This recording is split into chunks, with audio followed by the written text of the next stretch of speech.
Our word of the week this week isn't really a word. We're going to talk a little bit about word order and look at an example that I think is pretty interesting.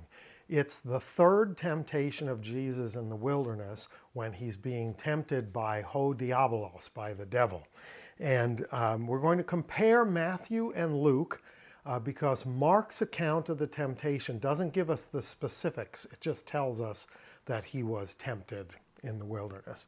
So we're going to start out with the English of both Matthew's account and Luke's account of the third temptation. Both readings are from the ESV. First up, Matthew chapter 4, verses 8 through 9.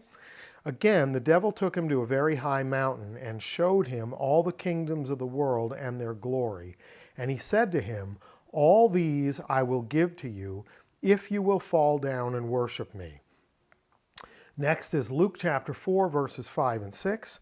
And the devil took him up and showed him all the kingdoms of the world in a moment of time, and said to him, "To you I will give all this authority and their glory, for it has been delivered to me, and I give it to whom I will." So our focus today is on the beginning of the offer that is made to Jesus in each of the two passages. So first up, let's look at Matthew. Tauta soi panta doso, eon peson proskuneses moi. So the important part is the first half, but there's something really interesting in the second part of that I didn't want us to miss. So tauta soi panta doso. Tauta, these things, soi, to you, panta, all, doso, I will give in the future tense.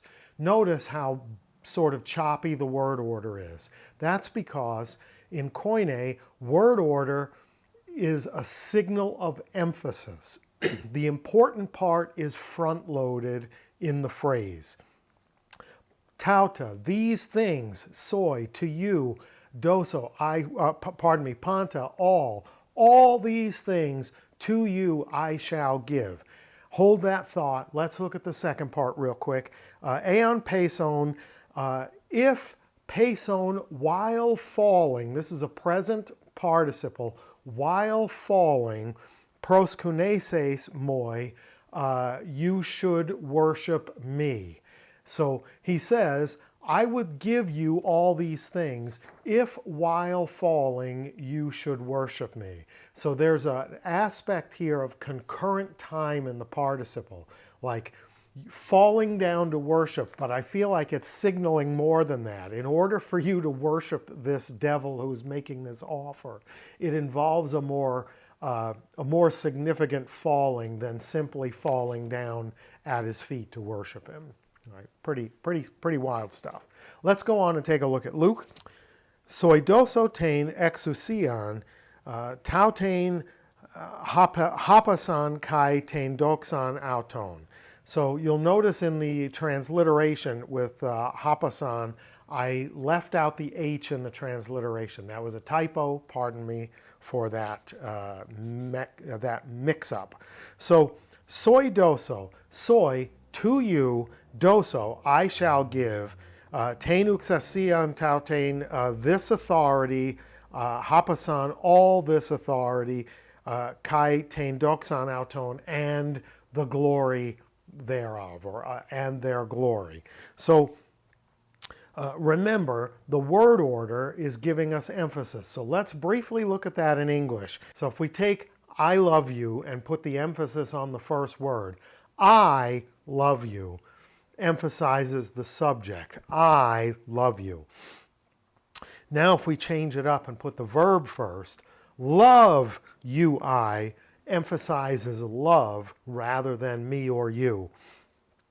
But then if we change it up and make it you I love, the emphasis is on the direct object, on the person being loved, rather than the verb or the subject.